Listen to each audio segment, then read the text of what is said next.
Hello, my name is Cash Carlos and I'm an 8th grade student at Competitive Edge Charter Academy. I'm here to talk about how you can be an effective substitute teacher. Did you know that on an average a teacher will miss approximately 11 days of school every year? That means throughout a K through 12 school career, students will spend about 2/3 of a school year with substitute teachers. Let's make sure that that time is spent learning. Studies also have found that additional teachers' absences have a negative effect on students' abilities in the area of math and science. Quality substitutes can help mitigate this learning loss. The problem is the school districts around the nation are struggling to attract substitute teachers. As a matter of fact, in California alone, the amount of substitute teachers permits assigned between 2019 and 2020 school year alone is at its lowest point.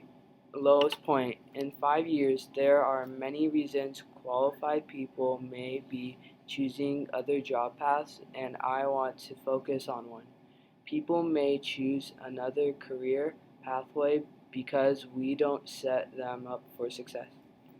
Talk to any student and they can tell you how substitute teachers are ineffective in the classroom. They're on their cell phones, sitting at their teacher's desk. Just read off the teacher's lessons plan instead of taking the time to check for understanding and walking students throughout expectations, and try to be the student's friend instead of the adult in the room. They allow students to get away with behavior they wouldn't be allowed to get away with if their teacher was there. Is this the substitute teacher's fault?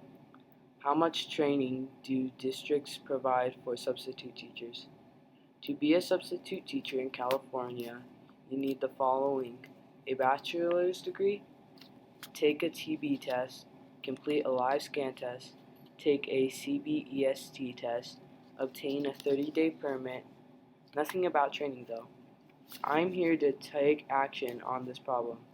Let's talk about ways you can be an effective substitute teacher in the classroom. First, arrive early.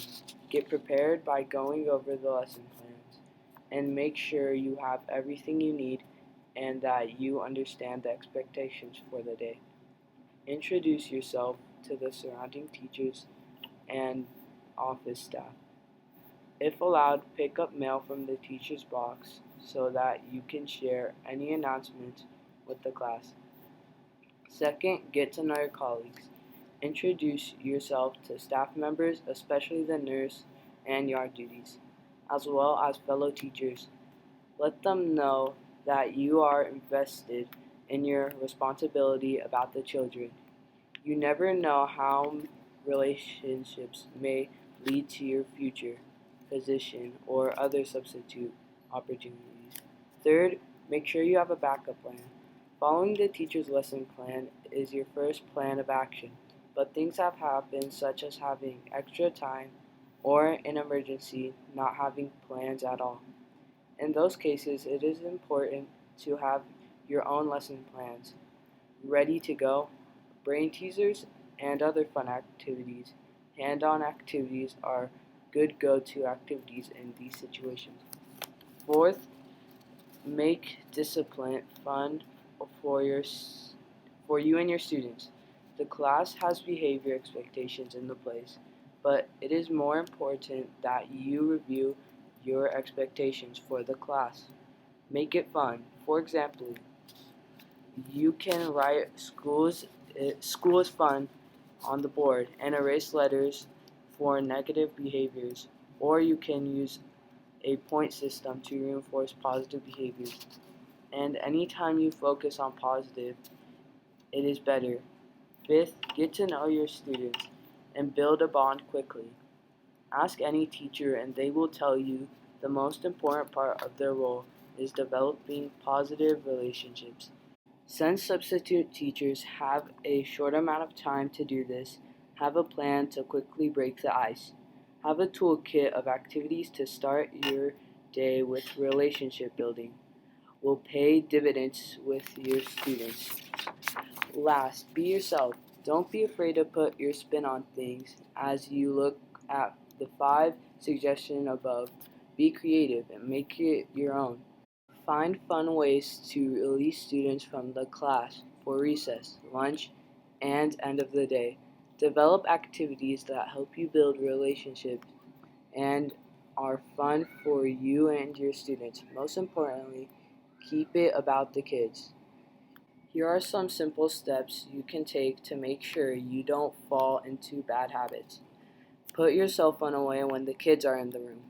Keep good proximity with the students and keep moving when students are in the room. Don't sit at the teacher's desk. Don't be afraid to stop the lesson or work time to review the content or expectations. You can also break lesson plans into smaller chunks. Meet students at the door and greet them. Hold students accountable for leaving the room as they found it. Make it part of an end of the class routine. Substitute teachers are vital for student success. Thank you for choosing to be a substitute teacher in our district and at our school. We couldn't be successful without you.